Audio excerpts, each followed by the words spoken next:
The feminism movement didn't unite women, it split women. I feel totally the Wait, opposite. listen, All right, y'all, 50% lock of in. young It's women gonna be don't a want to have long one. children. It's gonna They're be a long really one. preoccupied with making money and materialism. But we're still looking at a society that is increasingly telling women where they could be better. But sometimes feminism expects women to be prioritised, and both sexes want the privileges without the responsibilities. Can I just add, we are producing women and men who are and I'll tell you what I mean by that. It'll be an interesting discussion.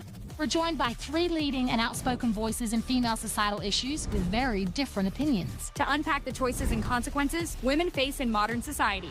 The sexual revolution gave women freedom. But things like the washing machine, women entering the labour force, the pill. Now look, it's just the intro, and I'm sure it's gonna be a long conversation. But the sexual revolution gave women freedom. Freedom to do precisely what? And why is it that when women talk about these grandiose ideas, freedom, my journey, my reflection, I just want to explore myself, why does it always just convert into being sexually immoral? I don't understand that. The sexual revolution gave women the freedom to do precisely what? Sleep with random men without a sense of social shame? Because women could always be hoes. Being a prostitute was literally a part of history. It just was a sense of social shame that came with that too. So what? So the sexual revolution gave women freedom. And by freedom, you mean the freedom exclusively to be sexually promiscuous without a sense of shame. I guess that's freedom in her opinion. Had enormous social changes. For instance, it gave the illusion that sex was consequence-free. But the second wave of the feminist movement was every woman should want free sex. And yet 82% of young women are depressed and anxious after casual sexual encounters. Yes, Or it's every true. woman should want to go out to work and leave their children in daycare. But we are doing terrible damage to our children by putting them in daycare. This strain of feminism has basically aspired as much as possible to make women like men. And now gender roles are changing. And we've gone so far, so we have women dominating men. How are we dominating men, though? Oh my goodness. 60% of college students are women. That's men, not us dominating no, women. let me finish. Young men are afraid of women and the power they have over them. Oh, God. No, young men are afraid of the state. Because the state is the woman's enforcement arm. The state is what the women use to extort men and enforce their will. And the state will take a woman's word while a man will have to prove his innocence. And the only time a man is guilty until proven innocent is when you go into a courthouse and your word is against a woman's word. In that sense, 10 out of 10 times, you are guilty until proven innocent because the state always backs women. So young men are not afraid of women. Young men are afraid of women being able to weaponize the state, whether that be through divorce, whether that be through the family court, whether that be through sexual allegations sometimes. Young men aren't afraid of women. Young men are afraid of women's ability to weaponize the state against them. Blame feminism for those things. I mean, it's insane. But there are solutions. I'm just going to jump in there and talk about a report that came out in 2025. And this was really shocking. What are your thoughts about this? Okay. So, First of all, This has always blown my mind a little bit. 53% of you that listen to this show regularly haven't yet subscribed to this show. So could I ask you for a favor before we start? If you like the show and you like what we do here and you want to support us, the free, simple way that you can do just that is by hitting the subscribe button. And my commitment to you is if you do that, then I'll do everything in my power, me and my team, to make sure that this show is better for you every single week. Okay. We'll listen to your feedback, we'll find the guests that you want me to speak to, and we'll continue to do what we do. Thank you so much. Let's start with some introductions. Louise, what is your professional background and what do I need to understand and know about your experiences that feed into your perspective on this subject? So my professional background, I'm a journalist. I write about ideas for a living. I don't have like a Yeah, this is going to be the boring part. I It's just like, write and this say is the boring part. The intros, the accolades, blah, blah, bloop. things that I think are true. In terms of how I arrived at some of my views on what we're going to talk about today, sexual revolution, I think I was raised with a lot of the assumptions around the sexual revolution, which are sort of like the water that we swim in now culturally. Yeah. And it wasn't Everybody's until I got been to lied to. university that I started gradually unpicking them. After I left university, I worked in a rape crisis centre, which was quite formative for me in that I saw some of the ways in which some of the feminist theory that I had learnt at university didn't quite map onto reality. And then after leaving that job, I became a journalist. Again, I kept thinking about these things. And I guess I've reached a point where I take a very mixed view of this history. I think there are good things. I think there are bad things that have come out of the sexual revolution. Louise, can you Please point to me one good thing that came out of the sexual revolution. Actually, one good thing that's come from the sexual revolution. I want to know one good thing. Because I could tell you what it's cost us. It's cost us stable families. Divorce rates are higher than ever. Marriage rates are lower than ever. Men and women have been at each other's throats since the sexual revolution. You look at single motherhood is skyrocketing. When you look at children being born out of wedlock, children being born in fatherless homes, these are all the things that sexual revolution has costed us. I want to know, in her opinion, what specifically did society get that is a net benefit that is worth all of the things that we traded off in order for what? Sexual freedom? by sexual revolution for anybody that doesn't know? Because it's going to be quite an important term today. Right. So I think that there are two things, really. The ideological event, really, of the 1960s and 1970s. So this was a period of, not just in relation to sexual relationships, but all sorts of things, a period of really questioning and challenging traditional ideas, and particularly traditional Christian ideas about what sexual relationships ought to look like. I think actually the point that we've reached in terms of progressive culture is the assumption that those traditional ideas are necessarily questionable, are necessarily fit to be challenged. I think that's the ideological thing that we're talking about. But there's this other thing that happens at the same time, which is partially connected, which is a material change. So you have the introduction of the pill, the advent of safe abortion. Remember, historically, abortion is not safe. Yeah, So but you when have she's saying like they're challenging Christian norms, we have to be specific about this. When they say they were challenging Christian norms, they're saying basically that they were challenging the idea through Christianity that sex should be reserved for not only a bonding between a man and a woman under the confines of marriage, but also it should be for procreation. So when she says challenging the Christian ideals of what a sexual relationship should be, she's talking about challenging the idea that sex should be for procreation and love instead of just about pleasure. the advent of safe abortion and, of course, its decriminalization. You have things like the washing machine and central heating and all sorts of other domestic appliances, domestic technologies, which actually have been enormously important in changing sexual relationships, because all of a sudden it means that this basically takes less time to run a home, and so it becomes more possible for women to enter the workforce. So then you see this wave of not only changing marriage rates and birth rates, but also women entering the labour force en masse, and really some enormous social changes, like so enormous that it can be a little bit hard in 2025 to realise how enormous they were, because we've become used to them. We'll talk about all of that today. Going clockwise then, Erica, same question to you about your background and the work that's fed into the perspective you have. I'm a psychoanalyst in private practice. I'm an author. I write books about parenting, and the book I'm probably most well known for is my book Being There, and it's basically about the neuroscience of attachment, or the importance of mothers in the first 3 years of a child's life. Yes. To create emotional security, which lays down the foundation for mental health in the future. Yes, yeah. And so that's from good. my perspective, I guess the conversation we're going to have, I should say right off the bat, I consider myself a feminist, but I consider myself a term that I like better and that my community uses, the people that I work with, and which is I consider myself a maternal feminist. Basically, there was a school of thought called maternal feminism, which really elevated women in their work as mothers and really talked about it as very important work. So being a woman throughout all of human history, she's describing a woman throughout history. It is a priority for women. Women should prioritize family. Yes, that's a woman throughout history. Every woman thought that. Women were always for women being able to be in the workforce also. And women were always in the workforce. Women were always nurses, teachers. Women were always caregivers of children. Like, these are all things that women always were in the workforce doing. So what she's explaining now is just a woman throughout all of human history. They just prioritize families over careers. And that's essentially what she's saying that she does. She prioritizes families over careers. And that is now pro-natal feminist. It's really just a woman.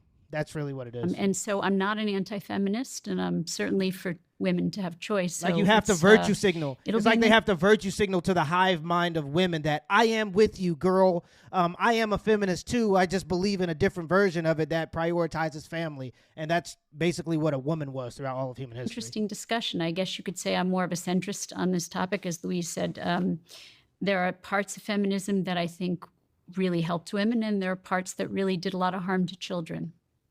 And lastly, Deborah, Yes. same question to you.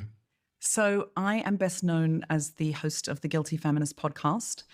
And I started that podcast to learn about feminism. And I have since researched a lot. I wrote a book called The Guilty Feminist. I've just written a book called 6 Conversations We're Scared to Have, which does also challenge some of the directions that we've gone, but more in about how combative we've become as progressive people to each other, and how difficult it is to talk to people on the right now, and how we need to get back in rooms and we need to be having difficult discussions like this. So it's interesting what Louise says about being raised in a progressive household, but then being disillusioned and thinking that there's some ways in which life was better before the sexual revolution, because I'm effectively a time traveler. I did live before the sexual revolution, because when I was 14, just coming into my puberty, my family joined a religious cult. I didn't have any normal sexual development, and I didn't get out. I didn't escape that patriarchal cult till I was in my Patriarchal cult. mid-20s. So I know what it is, and I do not believe women want it. I know what it is to not have autonomy, to not have agency, and to not have emotional freedom. And those are the 3 big things that I think the sexual... What she's saying is all of those things, autonomy, agency, sexual freedom, it all converts back to being able to just be promiscuous. Everything that she's saying right now, the reason this is a patriarchal religion and women don't want it, she's basically saying she did not have the freedom to sleep with men without having a sense of shame that was embedded into her by her family and by the social structures around her. It's literally that simple. These are a bunch of fancy words for saying, for me to have autonomy and freedom and all these other things, I have to be able to have sex with random men, essentially. revolution gave women. First of all, agency. I think it's just agency is so important. As if women couldn't make their own decisions before the sexual revolution. Just because they prioritize family doesn't mean they couldn't make their own decisions. There have always been women who had businesses, women who were millionaires, women who inherited property through their fathers. There have always been these things throughout human history. So this whole agency idea is nonsense. All she's doing is talking about a woman's ability to have sex with random men. So agency is just the ability to go around and choose what you do moment to moment. Women have been able to do that. Autonomy is, can I decide what my life looks like, the shape of my life? What choices do I have? And emotional freedom is the third one. And I don't think the sexual revolution did give us emotional freedom, because I think we're still sitting in a lot of guilt as women as to, like, if I'm at work, I should be at home with my children. If I'm at home with my children, am I providing for them financially well enough? Or am I going to have a career when I go back to work? If I'm doing both of those things very well, am I a good enough daughter, friend? Am I running a half marathon for charity? Like, we are in a stage of such guilt. That's why my show and my... Yeah, but that's the thing that feminism promoted. Feminism promoted for women to take on all of the burdens and go try to be a boss woman and a mother and all these other things. That was not something that women who were not feminists wanted, because they understood that you can't have everything. So anything to me that engenders more shame in women or more guilt in women, or takes their autonomy away, even emotionally, for me, I would like to move far away from that. Because in my life, every year I've been away from that cult, and I have had more autonomy and more emotional freedom. What is this like? I have felt more spaciousness, and I have become a better person, a better partner. I have maternal roles in my life. It makes me so much better in those roles if I'm filled up, if I'm creatively fulfilled. And it also makes me a better person in my community in every way. So that's, for me, what feminism is.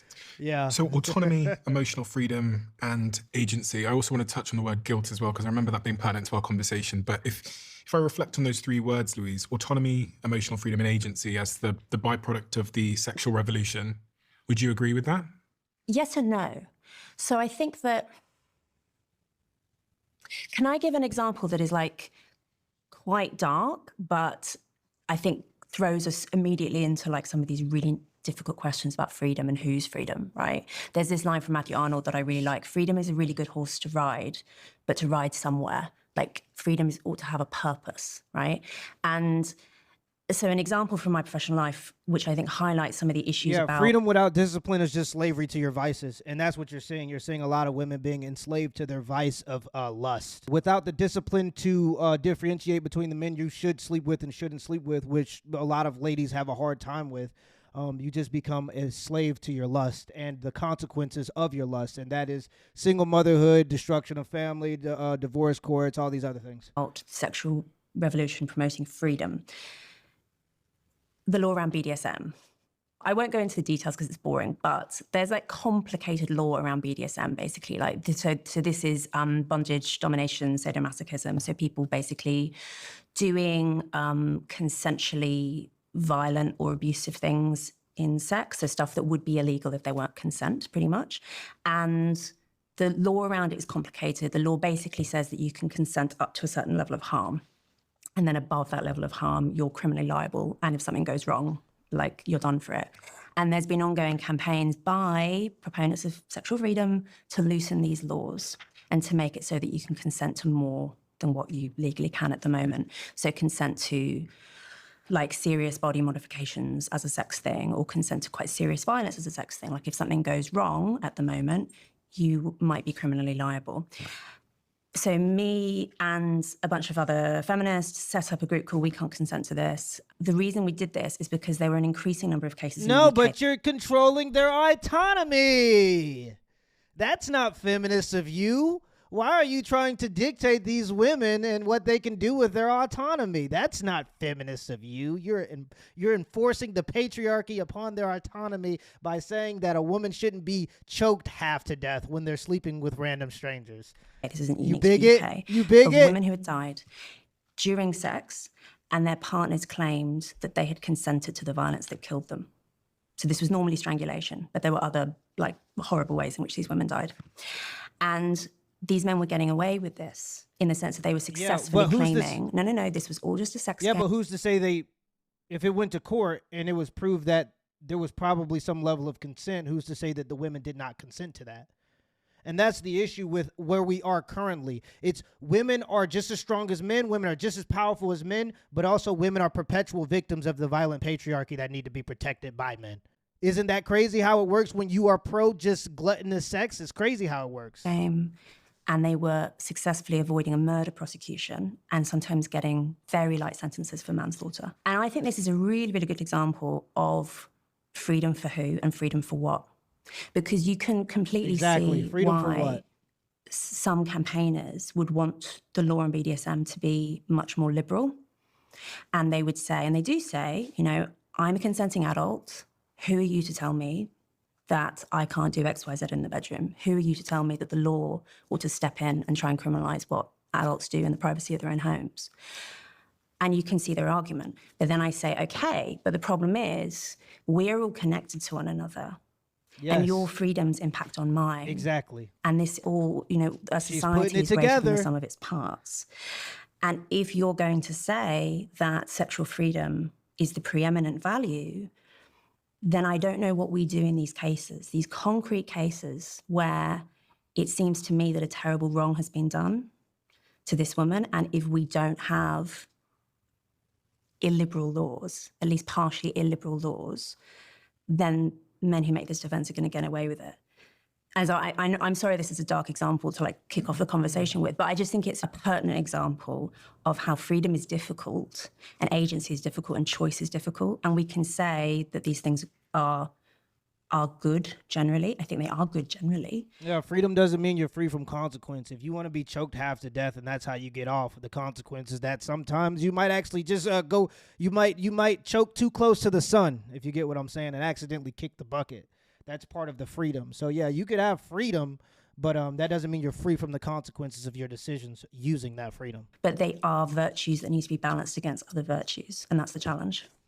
Freedom is a wonderful thing. No one would want to take freedom away from human beings, but excessive freedom without structure is not good for human beings. Exactly. So I agree. I'll use the example because I talk about children a lot. If you raise your children with respect for their will, that is a good thing, right? You don't want to quash their will. You want to support their individuality and support their choices. And even when raising children, you're going to give them choices. Do you want eggs or waffles for breakfast? Do you want to wear your green pants or your blue pants? That shit is dead.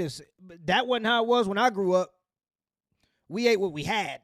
And if you didn't want to eat that, then you was just choosing not to eat.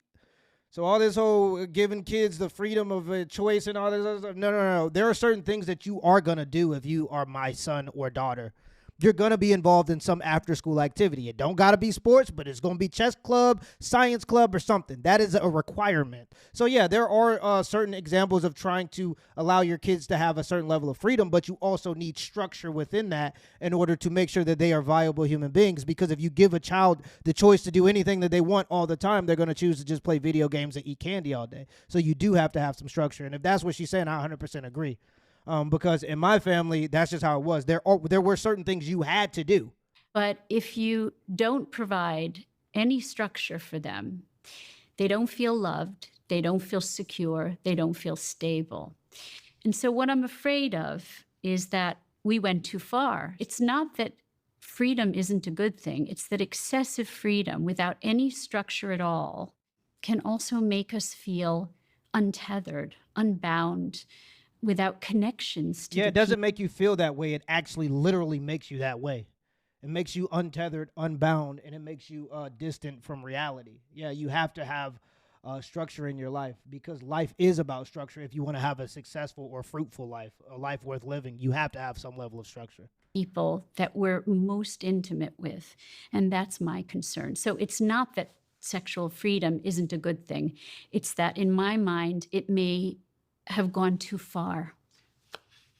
Just to add to that before you jump in there, despite the general decline in sex, especially amongst younger people, societal acceptance of casual sex has grown quite rapidly. In the UK, approval of casual sex rose from just 10% in 1999 to 42% in 2022. The hookup culture.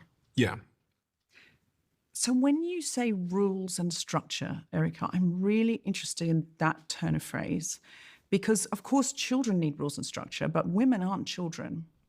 Well, we're all children. Men are children too. From a psychoanalyst perspective, there's a child in everyone. Of course, but I think when we're talking about rules and grown women, we are really, really in dangerous water because we are... What is she talking about? Looking at a society that is increasingly closing down on women and telling women where they could do better, be better. If we're looking at an extreme example... As if society doesn't do that for men all the time throughout all of human history. What are we talking about? People have expectations of you to be a member and a contributing member of society, yes. You can't just live a life with no rules. We're looking at Iran in 1970s and women in parliament and women walking around as part of the sexual revolution in miniskirts and having a wonderful time. And then you're looking at women in Iran now. You're looking at women in Afghanistan now. Women in Afghanistan now have rules and they have structure. They can't stand near a window. They can't leave the house without a man. They can't they can't use their voice in public. They can't sing. Like anything that says rules to me, I'm immediately like, firstly, our society has plenty of structure. We have a lot of structure. We all have to work to make a living. We are all encouraged into monogamous relationships, and there's a feel that you're successful if you find the one and get married and have 2.4 children. There's so much structure in our lives. There's very little time for relaxation or even considering what we really might want to do. I would be very intrigued to know what you mean by women should have rules. Yeah. What do you mean? So first of all, I don't What do agree. you mean by grown adults have rules that they have to adhere to in order to be a part of society?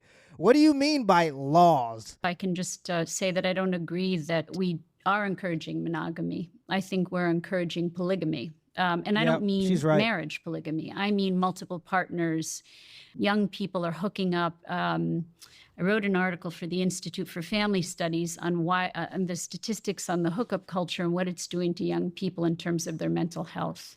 It's causing them to feel more depressed, more anxious, more embarrassed, having more regrets, self-esteem issues. It's got some major implications, and we're talking the statistics say 72 to 82%, 72% of young men and 82% of women, young women are feeling depressed and anxious after these casual sexual encounters. Of course. Tinder has an ad that says, meet the love of your night. What it does is it takes something so sacred and intimate, and it turns it into something not just casual, but it turns it into something irrelevant, unimportant, and dangerous, if you ask me, emotionally dangerous. And it can be physically dangerous. If you're having casual sex, you could get a sexually transmitted disease. AIDS is still around. I think in a way, what we've taught our kids and what I encourage the young people that I work with is that experiment with sex. Care about the people that you're experimenting with. Find people who care about you and who you care about. So that structure. Yes, that's literally what marriage is for. Marriage is for you to explore sex or what you want to do sexually with somebody you have built a lifelong relationship with somebody who has skin in the game. She's literally just parroting Christian belief systems. About this sort of idyllic option of monogamy. In the United Kingdom, the police receive a domestic abuse-related call every 30 seconds. Yet it's estimated that less than 24% of domestic abuse crime is reported to the police. 1 in 4 women in England and Wales will experience domestic abuse in her lifetime. On average, nearly 2 women are killed a week in this country. And I know that America has a similar Bingo, story, there but it is. Around 1 in 4 women in both the UK and the US will experience domestic abuse in their lifetimes. But in the US, rates are severe or repeated violence are higher. Rates of severe or repeated violence are higher, with nearly 40% of women experiencing physical or sexual violence by a partner. Casual hookups, partner, boyfriend, not a person who is married to you. Specifically the point that the religious people try to make. You're talking about by a partner, and oftentimes these are just boyfriends and girlfriends in a relationship where they decided to live together. These are not husbands and wives. And this is why they always use the language of by a partner instead of actually talking about the real statistics. When you look at the real statistics, you are significantly more likely to be abused if you are a woman who's just dating a guy, i.e. a boyfriend, or versus a woman who's married. And that's just the truth. So if you want to combat these domestic violence issues, the solution is actually marriage. That's how you prevent this from happening at higher rates. Also with child abuse, the chances of child abuse is significantly lower when the biological mother and the biological father are in the same house. Oftentimes when they're depicting these things, they're talking about casual relationships between men and women, not marriages. And that's the issue. probably worse because there's guns. This is around the world. It's the same in Australia. It is not an either or. It's not that women were so happy and fulfilled in the 1950s because their husbands would go to work. And I mean, watch Mad Men, which is it's a sort of researched idea of how things often were for women then and men, and how, Don Draper would go off into the city. He would have a fulfilling career, then he would sleep with any number of women. And this is what I'm talking about, bro. These women are vicariously living through pop culture. That has no reference to reality. That is pop culture. It is dramatized content in order to draw a emotional response out of you. This is not real and how things were in that time period. She's talking about a fictional movie, a show, Mad Men. She's talking about a show and relating that to as proof for what she's talking about. That's insane, bro.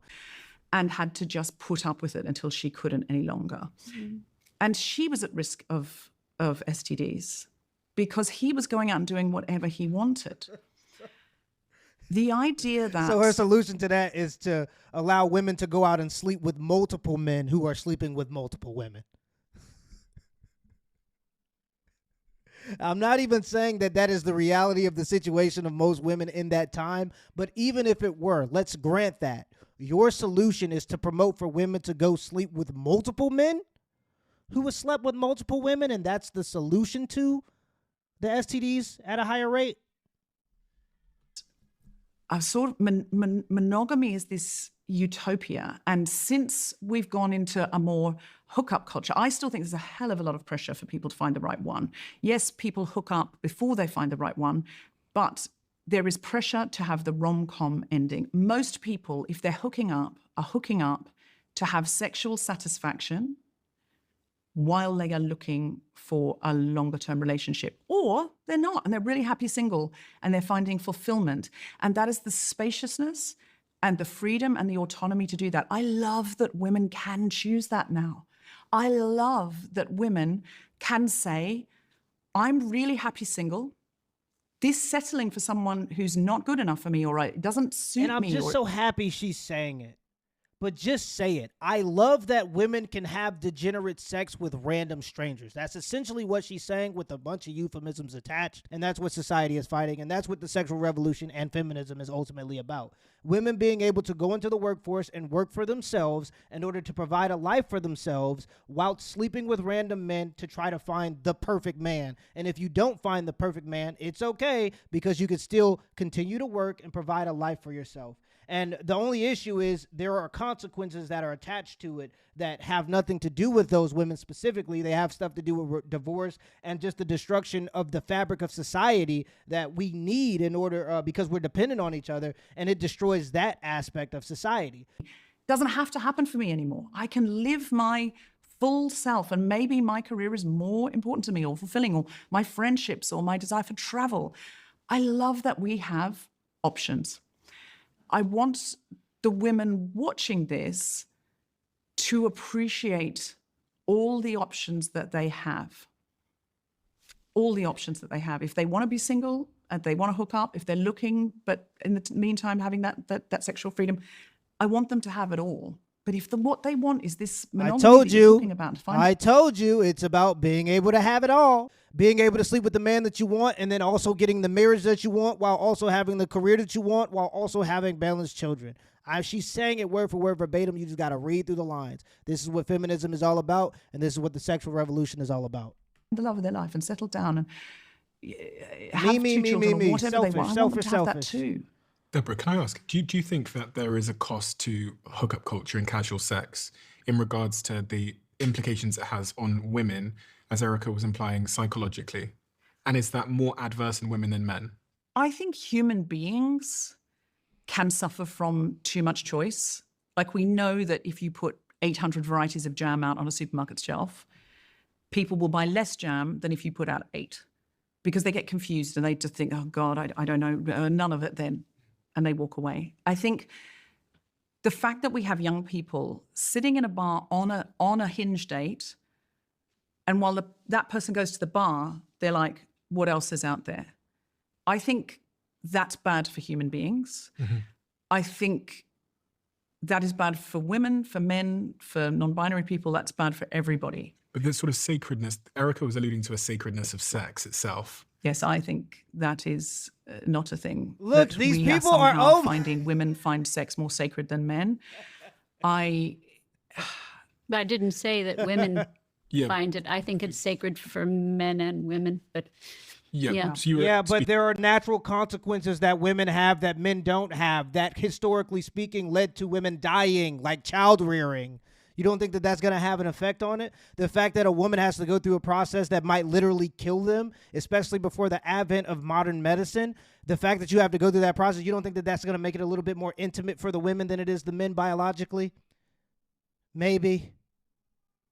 Speaking to sort of sacredness to it. And I know, Louise, in your work, you've talked about how there's different implications for men and women as it relates to casual sex. So I think that hookup culture basically is better suited to the average preferences of men than of women. So the average preferences of men are more likely to be towards the having lots of partners, jumping into bed really quickly, into the spectrum, basically. And this is what psychologists call sociosexuality. So men are generally more unrestricted in their sociosexuality than are women. And hookup culture favors the highly sociosexual. And actually, you can see this if you look at campus dating cultures and sexual cultures, which are interesting because in a way, university campuses are almost a closed environment. You've got all these young, horny people hanging out, not very much to do, and like interacting with one another. And on campuses which have more men than women, so the women are the scarcer resource, basically, assuming everyone's heterosexual, right? They tend to have more conservative sexual cultures, so more monogamy, less hooking up, people wait longer to have sex, etc. On campuses where there are fewer men and more women, which increasingly is true of all universities, actually, 60 because to 40, exactly, you have the opposite. You have more hookup culture because basically the men are the scarce resource and they can set the terms, and men prefer more hookup culture. There are obviously exceptions, you know, this is all true, but at the population level, I think that's really good evidence that actually women en masse don't like hookup culture and are actually engaging with it because they sort of have to. What you're talking about there is very young women who have just left home. It's their first exploration into sex. Now, if you ask a 32-year-old woman in London who knows her body, who knows her preferences, who knows what kind of man turns her on, who can talk about these things and communicate, and you ask her, do you regret that hookup? She'll be like, no, I worked really hard this week. I was literally looking forward to it, and it was wonderful. If you ask that same woman, do you regret any of the hookups you had when you were a fresher? She'll be like, oh my God, I didn't know myself. I didn't know how to ask what I wanted. The boys were terrible at it because they didn't know themselves. I don't think universities are a great place to get this information because that is when you are literally just exploring and going, is this anything? And we're all too embarrassed to say what we want or to say how that we like, oh. So you've got to put into that mix. Boys are told, you got to get laid. You got to get laid. Otherwise, you're not cool. Young women are told, you don't want too high a body count. You're going to get slut shamed. So you're talking about 18-year-olds who don't know themselves yet, and you're saying when the men are the scarcer resource, it's one way, women another way. That is exactly what I would expect to see. It's always about sex with this lady. I'm telling you every single time. But here's the issue. You don't get good at having sex with your husband or wife by having sex with random strangers. You get good at having sex with your husband or wife by having sex with your husband or wife. That's the bigger issue. Because sex is complicated and pleasuring each other is complicated, you figure each other out more and you learn more about that person when you explore that stuff together, let alone exploring it with random strangers. And that's the issue. That's the bigger part of the issue that she's not talking about. What we are currently experiencing in our sexual culture where, yes, there's some structure, yes, there are some rules, but we are much, much more sexually, not just liberal, but even libertine than, say, the sexual culture of our grandparents or whatever. I think everyone ought to be able to agree on that. There clearly is a change now in the sexual culture from previous generations, and it's mostly to do with the pill, as I argue. But the expectation is kind of, as you say, that you just have to figure it out. Like there isn't a very clear template. Yes, maybe there isn't. I think that Deborah, you're actually right that most people do in the end aspire to monogamy and having children and everything. But there's also an expectation that you're supposed to experiment a bit in the meantime, and it's kind of actually weird to be a virgin on your wedding night. And I think that expectation comes from women trying to please other women. And that's a big part of the puzzle that men don't see. Women do a lot of things for other women. When women put on makeup, men do not give a shit about makeup. Men could care less. Women do that stuff oftentimes for other women. When women are like, oh, this dress, this purse has to go with this outfit, blah, blah, bloop, I want this expensive purse, that is the socially signal to other women in the hierarchy that I am valuable and I have a man that's willing to provide these things for me in my life, or I'm capable of providing these things myself.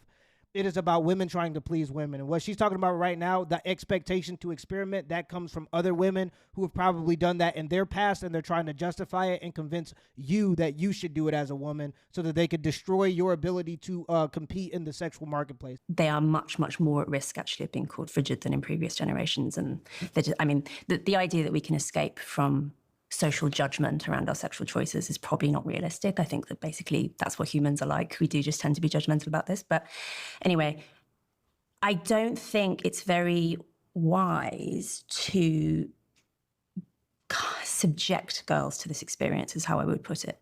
To say that you have to go through the hookup culture.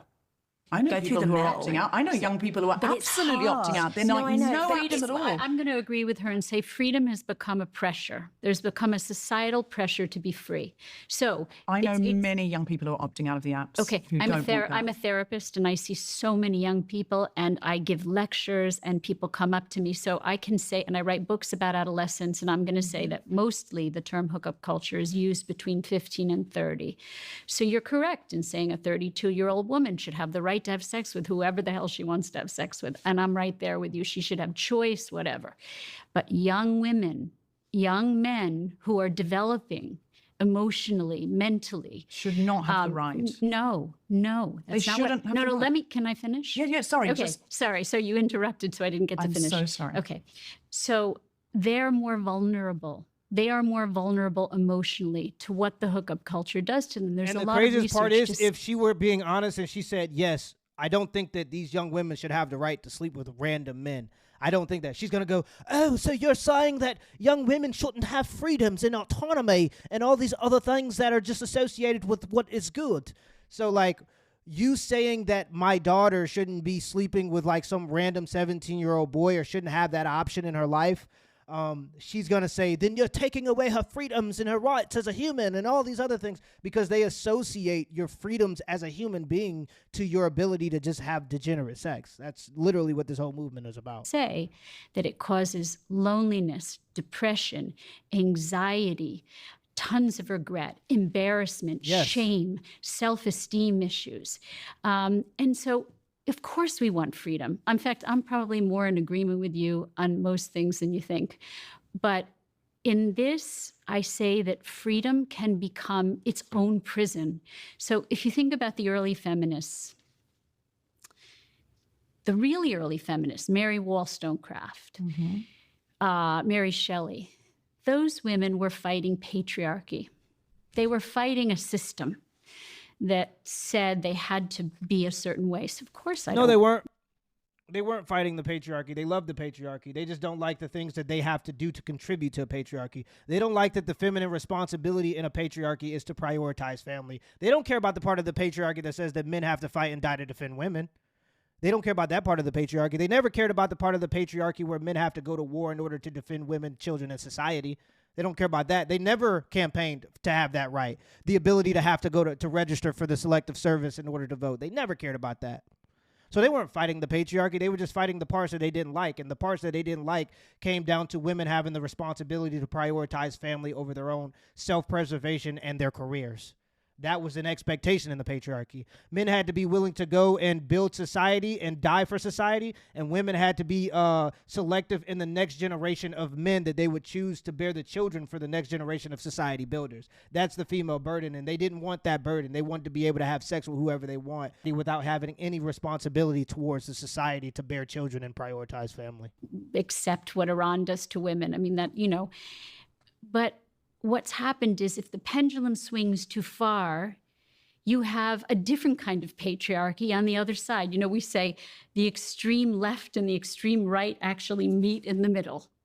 And so have we just we never want to take choice away. The idea of taking choice away from women to have sex with whoever they want to have sex with, that's not the point of this. It's, have we created a society which pressures young women in its own way to be promiscuous, to have lots of experiences. It's not all glorious, freedom. It is glorious, but it's also not all glorious. And it can be a pressure on young people to get rid of their virginity, to have lots of sexual experiences. And it's not all it's cracked up to be for them. It really isn't. In terms of their mental health, again, they are more, we say 9 to 25, really 27 in young men, is the second critical period of brain development, where they are very susceptible to their relational experiences and their environment. And so in that period of development, which is mostly what we use the term hookup culture for, it's in that very young developmental period. It's not just in college, it's throughout their 20s, until that woman becomes 32. That's a very vulnerable brain. And so we have created a culture that confuses that brain, that offers too many choices, that pressures them into having multiple partners and many experiences, and leaves them feeling empty and lonely. Can I just say, though, again to the time traveler piece, I did not, you recommend, Louise, because I heard you talking on this podcast before, that people don't have sex till they're engaged. But if you're engaged, the next step is marriage. So presumably you're going to marry that person, i.e. you're going to sleep with, the first person you sleep with, if you take that advice, is your partner. So you're going to have one sexual partner for life. Holy shit. Oh, no. I do not recommend that, ideally, because I came from a... Everything is about I. Every example that she's used as evidence to support her claims has been about her own personal experiences or pop culture movie and drama shows. And that's what you're getting. You got this psychoanalyst saying, this is affecting children's mental health in a way that is horrible for society. Divorce rates are skyrocketing. Children are being born out of wedlock at insane rates. Women are on welfare programs. Single mothers are the poorest demographic in America, and women are subjecting themselves to being that part of that demographic when they sleep with men promiscuously. And she's like, but my circumstances says that women should be able to just sleep with who they want. Like, that's all of her proof. It's just her own anecdotal evidence. She doesn't have she's not using anything to support her claim other than I feel and me and women want to have degenerate sex. That's literally her argument. Religion so far. That was the only option. And because I didn't meet anybody, I atrophied. I had no intimacy.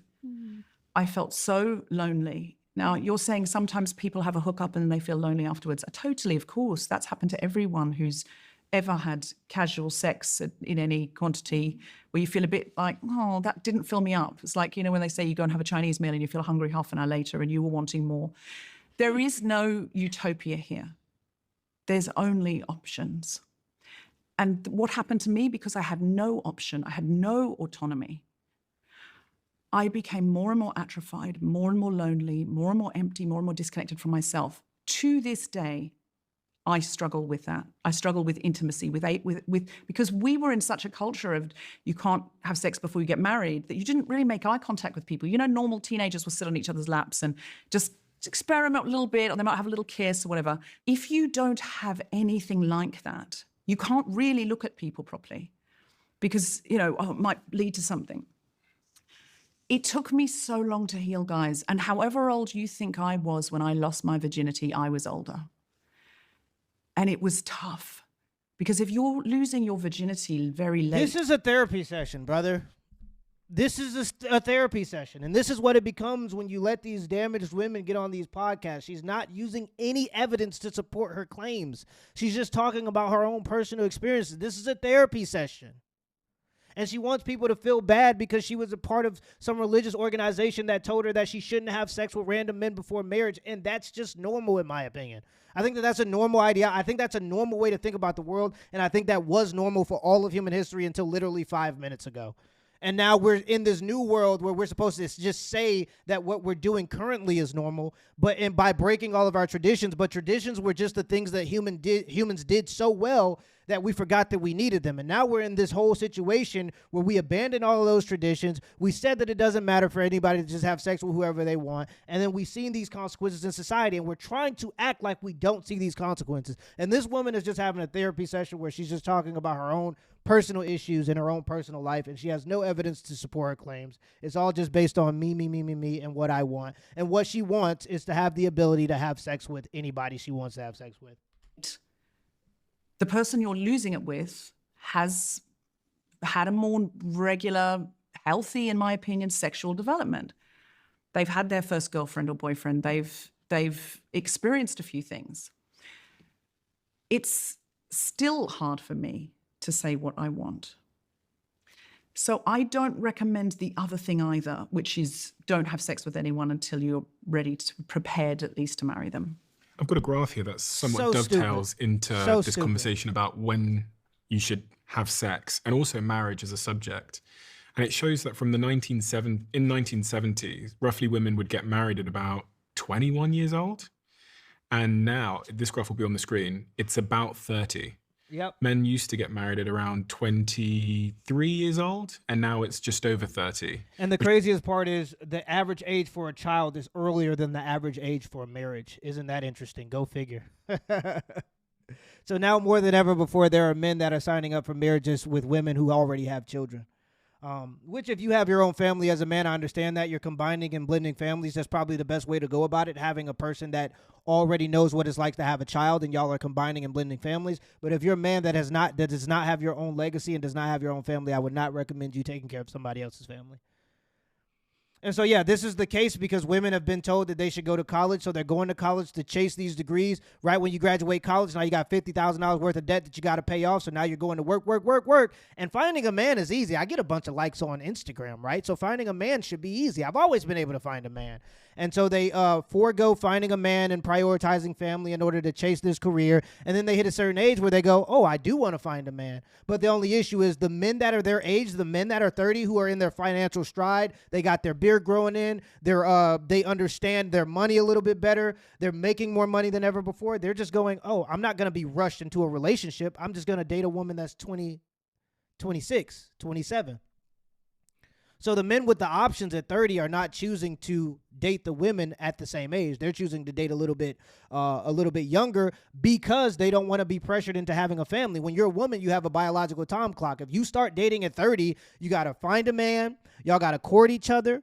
Hopefully y'all are getting engaged and then y'all get married. That's a process that could take 4 or 5 years. So by the time you're having your first kid, you're talking about being 30, 32 at best, 34 at worst. And a lot of those guys don't want to be forced into that so quickly. So they'll go, I'll just date the women that are 26. And that's what's happening. Crazy climb. And I'm seeing it too. I used to run track and field, Division I track. A lot of gorgeous women, but they prioritize their careers. And now they're 30 years old. We're all getting older. And I can see them. They don't have any suitable men, let alone starting a family. They don't even have any options for any suitable men that actually want to start a family at their age range, because a lot of those men are choosing to date younger women because they don't want to be pushed into starting a family so quickly. They want to have time to court and to get to know each other.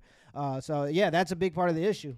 So it feels to me if the sexual revolution took place in around this era where we see this rapid climb, maybe the two are somewhat interlinked, i.e. the age in which we'd be getting married or having sex under Louise's, potential advice that it's better to wait. It's because of the pill. That's why that happened.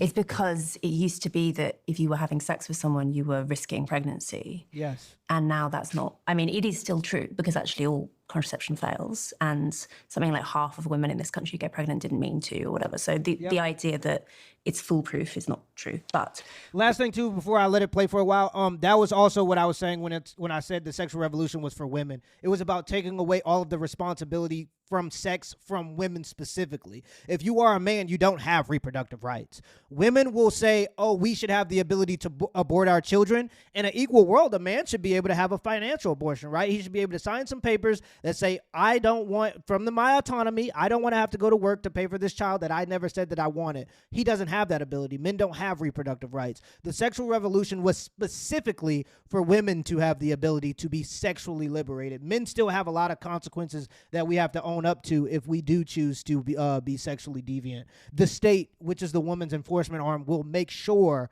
that you are responsible as a man for your sexual deviance. Women don't have that same level of accountability. They've protested for abortion. They've protested for all these other things that allow for women to be able to sleep with people without consequence, and they've successfully done it. So much so that men don't have reproductive rights, but women do now. What the pill did when it arrived on the scene in the late 60s was it gave the illusion that sex was consequence-free. And it isn't on a physical level. not really. It's less consequential than it was because of the pill, but the physical consequences are still there. But I think just as importantly, it became no less emotionally consequential. Just because you're on the pill or using condoms or whatever, your mind, I'm thinking particularly of women who, as we talked about, bond more quickly, your mind still thinks that this person could well become the father of my child. You are still experiencing sex as in the way that all of our ancestors did for all of human history up until 5 minutes ago, until we invented this new technology. And I think that's why it has to, I mean, the reason that women have evolved to be picky about who they have sex with is because getting pregnant is an extraordinarily consequential thing for women. It's dangerous, it's difficult, it's a huge, investment of their time and of their life. And you don't want to get pregnant by some bozo, right? That's why women tend to be very selective about who they're willing to have sex with and feel really bad. And I mean, I've got to say, I'm leaving aside words like sacred, because they're obviously difficult because of the religious implications. I think that we should, as feminists, describe sex as at least special, like having some kind of special status. It's not like other kinds of socializing. It's not like having a conversation with someone or playing tennis with someone. And we can tell that it's been doing it wrong. Well, but we can tell. Well, we could call it one of the most intimate experiences you can have as a human being. And that's why rape is so bad, right? That's why feminists because are it so... bastardizes the most intimate experience by making it into by turning it into violence. Rape is worse than theft, for instance, or rape is worse than assault, like non-sexual assault. And the law recognizes that, and we all socially recognize that, because there is something uniquely intimate and therefore uniquely violating about having sex without consent. And I think that it's really hard actually to hold those two things simultaneously in mind and say sex is unimportant, it's basically just like a skill set that you can practice on other people, that it's a leisure activity, all this kind of... It trivializes Right. And then also say, but consent is extraordinarily important. Like, why? Do you not see the contradiction there? Autonomy. If I want it, if I want somebody, especially penetrative sex, you're talking about rape, you're talking about penetrative sex, there's nothing worse than somebody inside your body violating your actual insides. Nothing worse than that. That does not mean that women do not have sexual urges that are exciting. No, I know. I'm finished sentence. I wasn't allowed to interrupt. That women don't have sexual urges that are just about attraction and a moment and fun and play. Play is so important to human beings.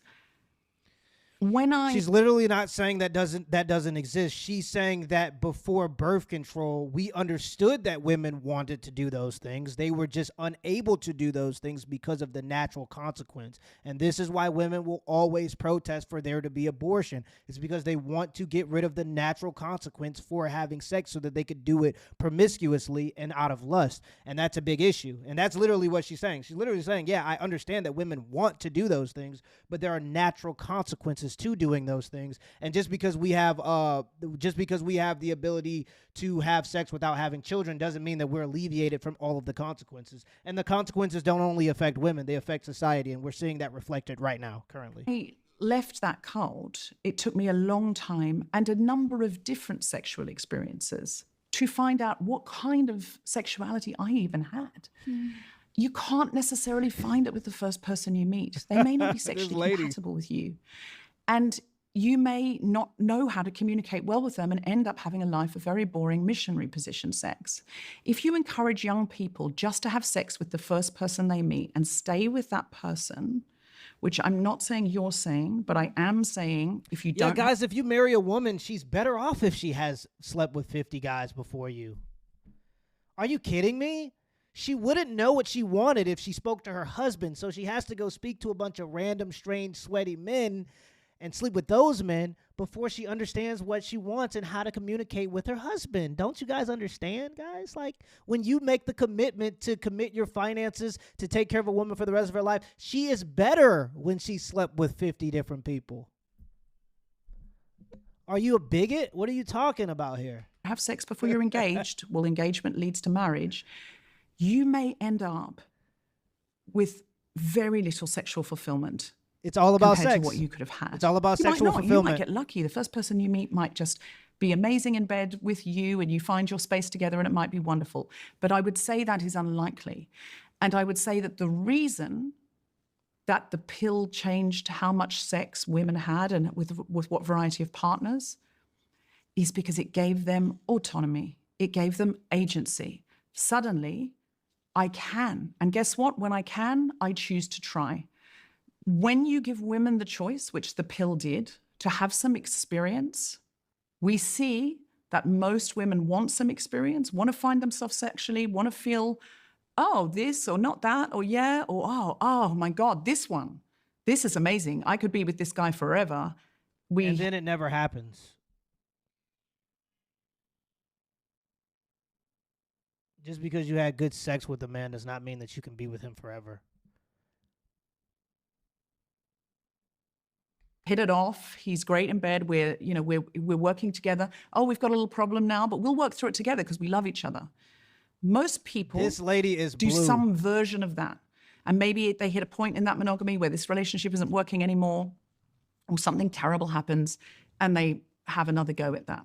That's a large pattern. Now, how much of that is because that's what society expects? I don't know.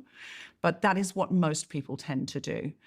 So for me, saying that because one night at a music festival, I had a really passionate, exciting encounter with somebody who I never saw again, that I am somehow minimizing rape is very disturbing. Can I just interject and just say that you're right in turning to me and saying I didn't mean that you have to marry your first partner, but there's something very important about the emotional connection. And that's coming from maybe me being a therapist and knowing and seeing the pain that the young people who come to me are in when there's no emotional connection and they give their bodies over. By the way, young men too. I think young men, I think it's shifting, actually. It's interesting what I'm seeing in my practice. Young men are more vulnerable than women now. Women have taken on the role that young men used to have emotionally. And so, women have all these choices, and now they've inverted it. Young men are literally becoming women. You guys really have to be careful with your boys. They want to make your boys into little girls. And I'm not trying to be conspiracy theorist here. I'm not going full tinfoil hat. I'm just saying your boys are under attack through the school system, through the propaganda, through everything. They want your little girls to become little boys, and they want your little boys to become little girls. And it is happening, and it is working, and it is reflecting in society. And it's, in my opinion, disturbing. They're leaving young men in the dust, and the young men are feeling lonely, and they have sex with a girl and they want to date her, and she says, no, I'm sleeping with 5 guys at the same time. And these are kids in their 20s.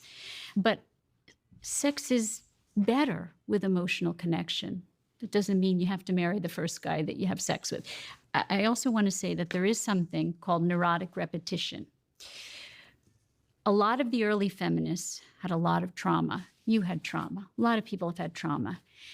And what happens with trauma is it tends to be like PTSD. If we have disconnection early on, or abuse, or violence against us, attachment disorders, as I've talked about in your other podcasts when you're very young, it gets reenacted and repeated throughout your life over and over and over and over again. So interestingly, the early feminists were mostly traumatized women. If you look at the histories of them, they had physically abusive fathers, alcoholic fathers. They had uncles who raped them. They had, terrible, even their mothers too. Just really abusive parents, but mostly the men in their life were horrible. And so a lot of this whole experience depends on where you come from and what you had. If you've had good models, it's why I sort of talk about, I'm writing a book about divorce. Why am I writing a book about divorce if I believe in relationships? Because divorce is going to happen, and we need to help parents to know how to raise healthy children in spite of it. But yeah, divorce doesn't have to happen. Not at the rates that is happening right now. And we've lived in a time, literally for all of human history, where it didn't happen that way. But yeah. Relationships matter. They matter in the raising of children. So when we have a disconnected society where we say relationships don't matter, just sex matters. Sex, sex, sex. Of course, sex matters. But what I say to young people is sex is a very small part of a relationship. It really is, because in the beginning it's hot, hot, hot. And then as you get to know each other and you have the daily comings and goings of life, it's the friendship, it's the connection, it's the companionship. She's right there. She's right. It's the relationship. She's but right if right you've there. had a lot of trauma, then you are not going to turn towards relationships, and you are not going to turn towards men. If men traumatized you and you saw a man... And these women are not traumatized by men. They're traumatized by their own personal bad decisions, and they blame it on men. Those are two totally different things. Like from how I see people constitute a lot of these descriptions, like the R word used to be a man had to forcibly hold you down and take your sexual agency or whatever it means away from you.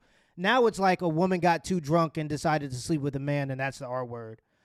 A man and a woman got together, and the man convinced her to sleep with him, and that's coercion, and that's the R word. So a lot of these definitions have just been conflated, and a lot of them have been changed, and in a negative, in my opinion, representation of what the actual crime may be. And a lot of these women, especially modern women, are not actually victims of any type of harm that men have committed against them. They're just victims of the consequences of their own decisions, and they don't understand that. Abuse your mother, of course you're not going to want men in your life. So a lot of it... And I'd make the argument that when it comes to domestic violence, women commit that at higher rates than men, especially modernly. I just think that it goes unreported and underreported. And I do have... I'm not going to go too far into it, but let's go. I think the feminist movement does something which it's first of all, I'm going to say it's done a lot of good. I wouldn't be here. None of us would be here without it. Those women that took the risks. Because there weren't female authors before feminism. There weren't women who literally ruled kingdoms before feminism. There weren't women who owned businesses and inherited property through their fathers before feminism. And so they are here as a result of feminism, of course. That's just silly. It's something that's lied about in history by the feminists. Women have always had the ability to choose what they wanted to do in their lives. It was just that there was a social pressure, mostly by other women, to prioritize family because family was important. Before you had the advent of all of the social safety nets that we have today to protect women or protect people when they get older, you had to have children. So literally 100 years ago, the average size of a family, and women would have 8 children per mother. And that was because before Social Security, if you didn't have enough children to tend to the farm, then you were just kind of SOL. So there was a huge priority. It was a huge thing to prioritize family. And because on average there were 8 children per mother, women spent a lot of their fertile years in their 20s prioritizing family over careers. And now that's changed a little bit. So this whole idea that the only reason why women have these rights and the ability to become authors or whatever it may be is because of feminism is just not true. That is a falsehood that is promoted through feminism. It is 120% not true. Women have always had the ability to choose what they wanted to do in society. There have always been female authors. There have always been women who have ruled. There have always been queens, female pharaohs, all these other things in positions of power. It's just that women as a whole prioritize families more than they prioritize careers, and that's because they didn't have the luxury of the social safety nets that mostly men contribute to, that women kind of get to take advantage of, especially the welfare system. Like, part of the reason why women don't have to care about who they sleep with when it comes to who might be the father of their children is because even if it fails, they sleep with the guy who actually doesn't want to be with them. If they fail in that pursuit, they will always have a social safety net. It's almost impossible to get any level of welfare unless you are a woman. And so these programs are voted for by women, and they for the most part contribute to women. And I don't think I think that's by design, to be honest. I think that women and the state have teamed up to extort men. The state uses men to protect it and uphold it and maintain the infrastructure for it, and it gives nothing back to men. And women use the state to enforce their will upon those men and extort those men for those resources, even by proxy through state and government programs. So I think that there's been a teaming up of women in the state in order to extort men of all of their resources. And I just see that reflected in society right now. Have to be grateful. And also the state gets a voting class, which is women, that they can control through fear. So if you want something done, just invoke fear, and the women that are now in the positions of power will enforce it for you. But I mean, what it also did is it distorted a lot of the importance of relationships and how important male and female relationships are. I'll stop there because I've talked too much, but. Can I say something about agency? Because this word came up earlier, and I've been thinking a lot about it recently, and I just find it interesting as a subject. So I think that actually a better way of thinking about agency than is this binary thing that, you know, humans have agency, etc., is it's kind of more of a personality trait. I think that some people are very agentic. Some people are able to set their minds on doing something and they just make it happen. Those people are very well suited to making their own decisions. Those people hate the idea of any kind of limits on their freedom. But they are unusual people. Most people actually, they go with the flow. They kind of do what other people around them are doing. They drift a little bit. They're a little bit passive. They kind of make decisions based on what seems normal. They follow the template as it appears to them in their moment. You know, that's not necessarily a bad thing, but it does mean that those people are more vulnerable to bad scripts. Mm-hmm. The problem with the sexual liberation narrative is it assumes that everyone is highly agentic. It assumes that everyone is capable of being faced with all these various choices and saying, I'm going to choose this one and that one and making it happen, rather than what I think is more realistic, and particularly when you're talking about young people, and I think even more talking about young women. I think young women are particularly mimetic, and particularly, I mean, there are studies showing this, that women are, for instance, more likely to imitate other people's body language. Oh, They're more you likely don't to, say. They pick up slang more quickly. You than don't men say. do. Like, young women are very socially attuned, like more than any other Uh-oh, group. you're starting to sound a lot like a misogynist there, ma'am. You better be careful. They're very alive to what's high status and low status and like keen to imitate it. You also see this with fashion, all sorts of things, right? I think to just say to those young women, good news, you can choose anything you want. You can do anything you want. Obviously, if you are highly agentic, I think you mentioned, Deborah, young people who are just like, no, I'm not into this, off the apps, not doing it. They're highly agentic. That's very impressive, but it's rare. Like, most people actually are basically going to do what their peers do. And so that's why I think just saying, give everyone choice and kind of close the lid and say, good luck. I think that doesn't work. I think that actually we need to be a bit more prescriptive. Yeah, Women and that's were what religion did. It gave prescriptions. It gave you a purpose, and part of the purpose was to follow the religion. It gave people a purpose in life. Purpose is hard to find, meaning is hard to find, and when people just had that inherently because they were just a part of a religion that they inherited from their parents, it gave people an easier sense of purpose. Less agentic before the sexual revolution.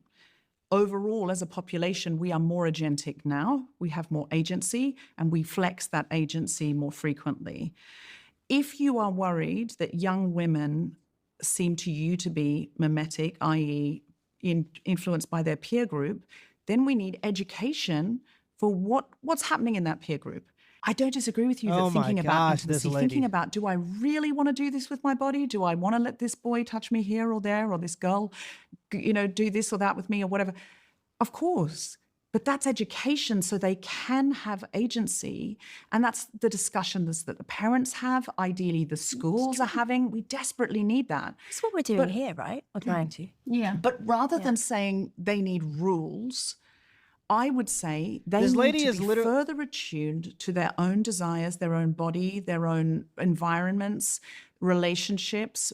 You know, how long does it feel right? Me, selfish, I. Nothing about society, nothing about the bigger picture, nothing about sacrificing for society. All about me and my pleasure and my sexual pleasure and who I want to sleep with. I, me. It's the same script every single time. They're never talking about the female sacrifice to society. It's all about how women can benefit from the pleasure or how women can benefit from whatever it may be. It's never about the natural sacrifices and the responsibilities that women have towards a society. To me, listening to my own body, listening to my own mind, having confidants that they can talk to who are older and more responsible if they don't feel comfortable talking to their parents, because some kids, of course, teenagers don't necessarily go, Mom. For Christ, if you are a woman, if you are a young woman, do not go to a woman like this for any type of advice. I had this urge. Do you provide other people in their community who they might have that conversation with? there are all sorts of ways that we can make sure our girls and our boys have agency and listen to themselves. But when I hear rules, when I hear it's just She's better literally for saying there shouldn't be any rules. Like, what are we talking about here? them not to until they're engaged, and then just stick with that person for life, ideally, I fear that is taking us back generations, and women 100% were not happier then. They put up with more. I do want to separate. Yeah, no, that's not true. Happiness metrics for women were significantly higher at that time from what we can see. And also now women are more depressed than ever before. There are studies right now that say that women or young women 18 to 30, 40% of them, to 40 to 50% of them have some sort of mental illness or have had some sort of mental illness. The mental health and well-being of women is on the steep decline. Middle-aged women who are childless and who are single and childless are eating antidepressants and anti-anxiety medications like M&Ms. There's nothing to reflect that women are happier now than they were then when they prioritized family. There's nothing that suggests that in any of the things that you can read about these things, unless it's literally curated by a feminist and it doesn't have any evidence to back it up, or happiness surveys, because anybody could just fill out that you're happy on a survey. But when 25% of women that are single and childless are eating antidepressants and anti-anxiety medications, that's hardcore facts. That's not just filling out, yeah, I'm happy on a survey. That's a hardcore fact that we're seeing, that there are a lot of women that are unhappy. And even from my own anecdotal evidence, I do this stuff all the time. When I go on social media, TikTok, whatever it may be, the people that I see literally crying their eyes out in the car because they long for family and now they're 30 and they have to work for the rest of their lives and they don't have any men around them that want to marry them, it's always women. And I think that they're using these social media platforms to vent to, because they're in a loneliness epidemic where they don't have anybody that they can talk to. They don't have any real friends. And so they go and vent their lives away on these social media apps in order to all kind of get in this pity party all together, essentially, of amongst women that, are all in the same predicament. And that's just what I'm saying. From what I can see, it hasn't affected it in the positive. It hasn't affected male mental health in the positive, and it hasn't affected the mental health of children, most importantly. Because that's the most important aspect of society. Society is literally built, and the production of society as a net good is seen in the results of the children that it produced, not in result of the happiness of the women in the society, like many feminists would like to promote. That society, the whole point of it is just for women to be happy. No, the whole point of it is to sacrifice for the betterment of the future of the society, and that's children. But when you look at their happiness metrics, they're more depressed and anxious than ever before. Great. Young people from what you were talking about, adult women. I want to separate them because they're not the same species. There's so much development going on in adolescence. And adolescence, as I said, goes on till 25. So by the time you're an adult woman, you are, for the most part, developed. By the time you get to 32, there's going to be stuff going on, but the major part of your personality and character development is pretty much set. And so that developing period is really more my concern. It's not that I'm not concerned about my older patients who come to me and talk about how free sex and, multiple partners makes them feel good. I would say, great, it's your choice. If that makes you feel good, wonderful. Yeah, no one cares. But in young people where they're developing, I agree with you that we need more education.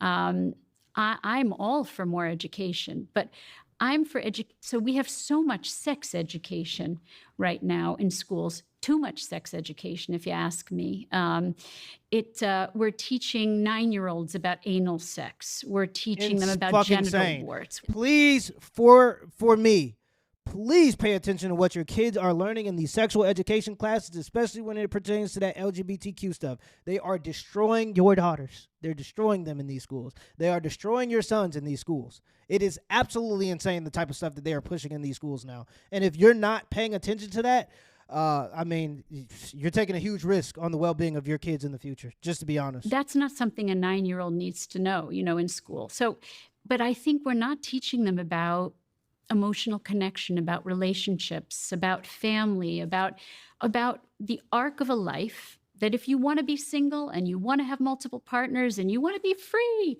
that's your choice. I have no problem with that. But we're not teaching about the importance of connection and emotional connection and building families. And so what do we have? We have a bunch of young people out there who are having sex but feeling empty and lonely and depressed and anxious and not knowing why. Because we are teaching sex, but we're not teaching about connection. Can I also say, and I don't know that it's true that in the UK that we're teaching 9-year-olds about anal, by the way, but the thing that's lacking in sex education often here is pleasure. They do not talk about how pleasurable it can be, or that girls should be, when they have their first sexual experience, ideally as young women, that are not girls, but of course they should be young women, they should be of age, that their pleasure matters. Unfucking believable, bro. Unbelievable, bro. Unbelievable. Unbelievable. She's talking about all of these negative effects that it has on how their well-being as human beings, as future contributors to society. And her response to this is, it's important for them to know their pleasure. Why does a 9-year-old, an 11-year-old, a 12-year-old have to know about the pleasure of sex? What does that contribute to their life or to society? How does that net benefit affect positively in society? Instead of telling them that this is about a loving experience and a procreation of family amongst two people who potentially make a lifelong commitment to each other, she thinks that it's more important to tell these young ladies that it should be pleasurable. You can expect pleasure. Like, this is unfucking believable, bro. Like, when I hear these people talk, it's all about pleasure and sex and sexual degeneracy and sexual immorality and me. Never about how we contribute to make the best society. I genuinely believe that that feminists are anarchists. And I genuinely believe that if we don't do something about this and stand up as men for the betterment of our children and the future of society, they're going to run this thing into the shitter. And I'm trying to not be like so vulgar with my words, but just listening to how some of these people have these conversations and how they talk about society, it's never about what you have to do to sacrifice to make a better society for tomorrow for your own children. It's always about my own personal pleasure and self-gratification. It is absolutely insane. And the fact that for so long we've taken this as a viable belief system is even worse to me. Makes your own body feel pleasure is a wonderful, wonderful thing. Knowing that it can give you great intimacy and it can be a lifelong relationship partner and all So of that's those a things. 1950s idea. The 1950s were a time, I mean, nobody wants to go back to the 1950s. You know, the books that I Shit, I do. Even as a black person, we had a lot of great businesses. I know somebody's going to say, well, you're black, segregation. We had a lot of booming business back then. The black communities were doing amazing back then. I would say arguably better than we are now, to be honest. But even just from the context of marriage and family, yeah, we definitely do, in terms of what it meant to have a family, in terms of the female sacrifice to that family, in terms of community, in terms of people prioritizing each other and being able to thrive in their communities, being able to finance a home, to have 2 cars and a home and provide for a family off one income because we didn't stagnate the wages by pushing women into the workforce and double the labor force. Yes, these are all great things and net benefits for society. But the only reason you have to say that we don't want to go back to the 1950s is because immediately the feminists are going to say that was a time when it was okay to slap your wife and abuse your wife. And that just is not true. It's never in human history been okay to rape women. It's never in human history been okay to beat on your wife. That's never been a thing. It's just not true. But that's just the feminist talking point, that women suffered throughout this time. When really the truth of the matter is everybody suffered throughout this time. Men died in wars and died doing dangerous jobs to provide for their families. And obviously, sometimes women were harmed in the process of all of those things happening. But it was mostly men and women working together, suffering through the hard times because life is hard, and finding a way to flourish in the midst of that. But we weren't working against each other. We were working together in those times. So write, people come up to me and they say, you want women to go back to being pregnant and barefoot in the kitchen. I'm like, what? No, we don't want to go back to the 50s. Why because not? women didn't have choice and women didn't know about orgasm. And see, the women didn't have choice. That's not true. Women have literally even had the choice to be hoes. Prostitution has been a thing in human history for forever. Women have always had that choice. There was social shame and social stigma that came with it, and there largely still is. Women like to act like there isn't, but they know it is. And there still is, but yeah, you've always had that choice. You've even had the choice to be sexually promiscuous if you wanted to. It just came with social shame. And yeah, so didn't know about, that sex could be pleasurable. And so we don't want to go back. We want to move forward. We want to take the best of, the highlights of the past and not leave all of the good parts of the past behind. And, take the good move parts. forward. I'm sorry, guys. It's probably the move forward. More divorces, less marriages, instability for families, more men that don't want to go out and provide and fight and die in wars to provide for their families. We need more of this, more STDs, guys, more. This is progress. This isn't regress. This is all progress, of course, because we're telling you it is. Even though all the statistics in the data doesn't support that it is, it actually supports that society was probably at its peak at that time. We don't want that. We want what society is now. Vacant of human experience. No families. This is what we want, guys. Single mothers on welfare programs, men and women combating against each other. And this is what we want. This is the better society, of course, and that's just because that's what they say. Yeah, let me know in the comments below if this video was a W or L, and give me the HBO special. That's out for that special. Hit the like and the subscribe button for more content. Till next time.